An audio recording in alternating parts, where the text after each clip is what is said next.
शैक्षणिक पात्रता काय असते, तुमचं क्वालिफिकेशन काय असावं. तर लक्षात घ्या, यासाठी तुम्हाला बघा उमेदवारांनी खालीलपैकी कोणतीही एक पात्रता पूर्ण केलेली असावी. ह्या ज्या काही 5 इथे दिलेल्या कंडिशन आहेत, 4 या कंडिशन आहेत, तर यापैकी तुम्हाला कोणतीही एक पदवी असणं गरजेचे आहे.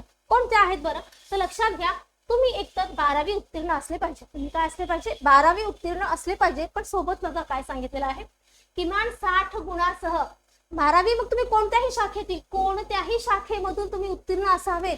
मात्र या उत्तीर्ण होण्यामध्ये तुमचं जे आहे मेरिट ते 60% एवढं असावे किंवा मोर दॅन दॅट असावं, 60%च्या खाली नसावं. ओके. नेक्स्ट बघा, कृषी पदविका ऍग्रिकल्चर डिप्लोमा. तुमचा ऍग्रिकल्चर डिप्लोमा किंवा कृषी पदविका 3 वर्षाची जर झालेली असेल तर तुम्ही सुद्धा या पदासाठी पात्र असाल. सोबतच कृषी पदवी म्हणजे डिग्री, बीएससी ऍग्रिकल्चर, बीटेक किंवा समतुल्य एखादी कृषी पदवी जर तुमच्याकडे असेल तर तरी सुद्धा तुम्ही या ग्रामसेवक पदासाठी पात्र आहात. आणि इतर पदव्यामध्ये लक्षात घ्या, समाज कल्याण विभागातील पदवी म्हणजे BSW उत्तीर्ण असणारे जे आहेत त्यांच्यासाठी उमेदवारांसाठी हे पद मात्र तुम्ही भरू शकता. सोबतच बघा, संगणक अर्हता याच्यामध्ये तुम्हाला MSc किंवा शासन मान्य संगणक प्रमाणपत्र आवश्यक आहे.